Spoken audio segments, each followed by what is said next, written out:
mengambil wajah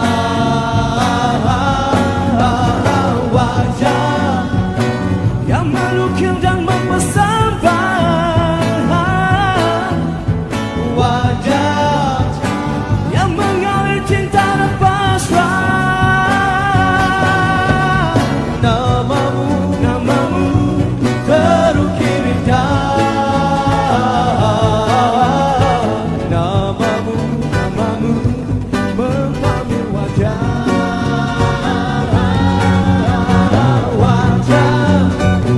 yang menukil dan mempersembahkan, wajah yang mengalir cinta dan pasrah.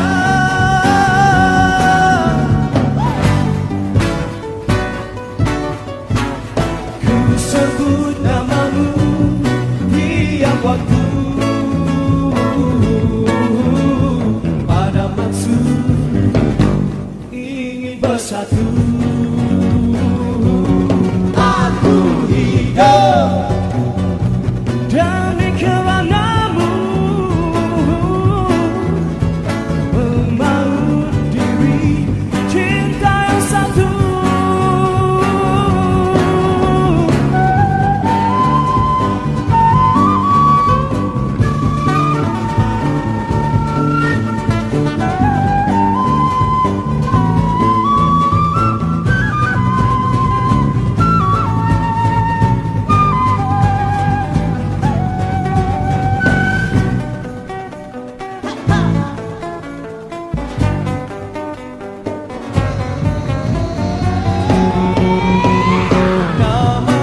Namamu terukir indah,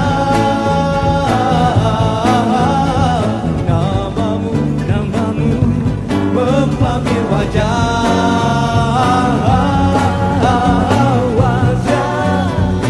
yang menukil dan mempersembahkan, wajah.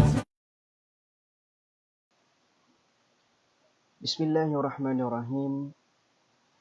Assalamualaikum warahmatullahi wabarakatuh. Alhamdulillahirabbil alamin. Wassalatu wassalamu ala asyrafil anbiya'i wal mursalin wa ala alihi wa sahbihi ajma'in.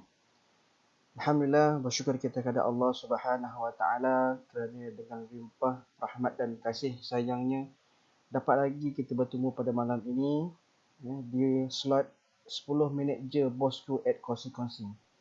Tuan-tuan dan puan-puan sedang penonton yang dirahmati Allah sekalian, apa khabar semua? Saya mendoakan agar tuan-tuan sihat walafiat bersama ahli keluarga yang tersayang di musim PKP ini. Jadi tuan-tuan pada malam ini, apa yang saya nak kongsikan selama 10 minit adalah berkaitan dengan tajuk musibah itu membuat kita tersenyum. Sebenarnya musibah yang menimpa diri kita itu akan membuatkan kita tersenyum. Apa dimaksudkan itu? Apa tuan-tuan? Nanti kita akan bahaskan dengan lebih lanjut. Tuan-tuan dan puan-puan sedang penonton yang dirahmati Allah sekalian. Ketika Allah Subhanahu wa taala menguji para hamba-Nya, ternyata di sebalik cubaan, ujian ataupun musibah yang ditimpakan kepada seorang hamba, terdapat hikmah yang luar biasa. Oleh sebab inilah seharusnya orang yang sedang diuji oleh Allah Subhanahu wa taala dengan kehilangan orang yang tersayang seperti dalam kemalangan ataupun orang yang tersayang meninggal dunia ataupun sebagainya, harus membuatkan mereka tersenyum dan bersyukur kepada Allah Subhanahu wa taala. Ternyata tuan-tuan, mendapatkan ujian ataupun menerima ujian daripada Allah Subhanahu wa taala itu sebenarnya indah dan juga satu nikmat. Tuan-tuan dan puan-puan sedang penonton yang dirahmati Allah sekalian. Sebenarnya ujian ataupun cubaan ataupun ujian yang menimpa diri kita sebenarnya hikmah daripada Allah Subhanahu wa taala yang luar biasa. Jadi tuan-tuan dan puan-puan, pada malam ini kita nak tengok hikmahnya. Ada beberapa hikmah di sebalik ujian yang menimpa dalam diri kita. Yang pertama tuan-tuan, bagi orang yang bersabar apabila menimpa musibah ataupun ujian daripada Allah Subhanahu wa taala, nescaya orang itu akan mendapat keberkatan daripada Allah Subhanahu wa taala dan juga rahmat dan petunjuk daripada Allah Subhanahu wa taala. Kalau kita tengok dalam surah Al-Baqarah, dalam ayat 155 hingga 157, Allah berfirman yang bermaksud, dan sungguh kami akan berikan cubaan kepadamu dengan sedikit ketakutan, kelaparan, kekurangan harta, jiwa dan buah-buahan. Dan berilah berita gembira kepada orang-orang yang sabar, iaitu orang-orang yang apabila ditimpa musibah, mereka mengucapkan inna lillahi wa inna ilaihi raji'un. Mereka itulah yang mendapat keberkatan yang sempurna dan rahmat daripada Tuhan mereka, dan mereka itulah orang-orang yang mendapat petunjuk. Tuan-tuan dan puan-puan sidang penonton yang dirahmati Allah sekalian, Allah bagi 3 hikmah di sebalik musibah itu. Yang pertama, seorang itu mendapat keberkatan daripada Allah Subhanahu wa taala di sebalik musibah. Yang kedua, mereka juga mendapat rahmat, dan yang ketiga, mereka mendapat petunjuk daripada Allah Subhanahu wa taala. Yang kedua, tuan-tuan dan puan-puan sedang penonton yang dirahmati Allah, hikmah di sebalik musibah itu sebenarnya sebesar mana ujian itu, sebesar itulah juga pahala yang Allah nak bagi kepada kita. Besar ujian kita timpa, besar ujian ataupun musibah yang kita alami, besar juga pahala yang Allah nak bagikan kepada kita. Itu yang kedua. Yang ketiga tuan-tuan, orang yang diuji Allah Subhanahu wa taala sebenarnya bukti cinta Allah kepada orang tersebut. Daripada Anas bin Malik radhiyallahu anhu, Nabi Muhammad sallallahu alaihi wasallam bersabda yang bermaksud, sesungguhnya besarnya pahala sesuai dengan besarnya ujian, dan jika Allah Subhanahu wa taala mencintai satu kaum, dia akan menguji mereka. Sesiapa yang redha, maka baginya keredaan Allah Subhanahu wa taala, dan sesiapa yang murka, maka baginya kemurkaan Allah Subhanahu wa taala. Riwayat At-Tirmizi. Itu hikmah yang ketiga, tuan-tuan. Seterusnya, sidang penonton yang dirahmati Allah sekalian, hikmah yang kita perolehi daripada musibah yang kita alami dalam kehidupan kita adalah musibah yang menimpa itu sebagai penghapus dosa dan kesalahan kita. Daripada Abu Hurairah radhiyallahu anhu, Nabi Muhammad sallallahu alaihi wasallam bersabda yang bermaksud, ujian selalu bersama dengan orang yang beriman, lelaki dan juga perempuan, baik dalam diri, anak dan hartanya, sehingga dia bertemu dengan Allah Subhanahu wa taala dalam keadaan tidak mempunyai satu kesalahan pun. Riwayat At-Tirmizi.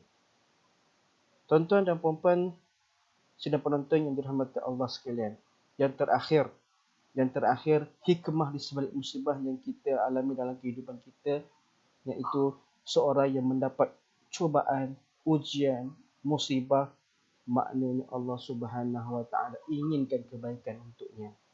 Allah nakkan kebaikan terhadap dirinya. Daripada Abu Hurairah radhiyallahu anhu, sabda Nabi Muhammad sallallahu alaihi wasallam yang bermaksud, sesiapa yang diinginkan Allah Subhanahu wa taala kebaikan, maka Allah akan mengujinya.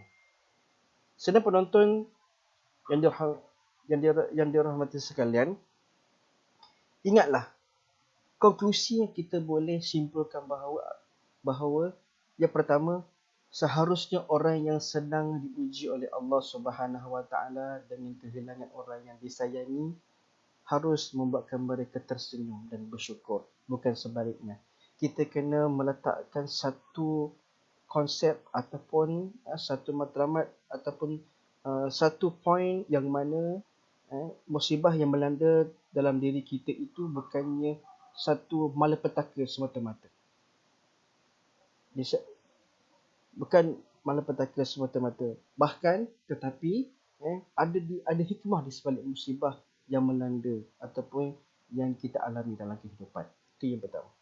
Yang kedua, orang yang sabar ketika mendapat ujian, maka dia akan mendapat 3 keutamaan sekaligus, iaitu dia mendapat keberkatan daripada Allah Subhanahu wa taala, dia mendapat rahmat dan juga mendapat petunjuk daripada Allah Subhanahu Wa Taala. Yang ketiga, sesungguhnya besarnya pahala sesuai dengan besarnya ujian daripada Allah Subhanahu Wa Taala. Kecil ujian atau musibah yang kita alami, yang kita hadapi, kecillah pahala yang kita dapat. Besarnya musibah ataupun ujian yang kita alami, kita hadapi, besarlah juga pahala yang kita perolehi daripada Allah Subhanahu Wa Taala. Dan tuan-tuan dan puan-puan sedang penonton yang dirahmati Allah sekalian, yang keempat, ingatlah bahawa sesiapa yang diinginkan Allah Subhanahu Wa Taala untuk diberi kebaikan kepada dirinya, Allah akan mengujinya. Wallahu alam tuan-tuan, pada malam ini cukup sekadar itu dahulu perkongsian saya pada malam ini berkaitan dengan musibah dan hikmah di sebalik musibah itu. Mudah-mudahan ianya memberi manfaat kepada kita semua. Wallahu alam, kita bertemu lagi di slot yang akan datang. Akhir kalam, wabillahi taufiq wal hidayah.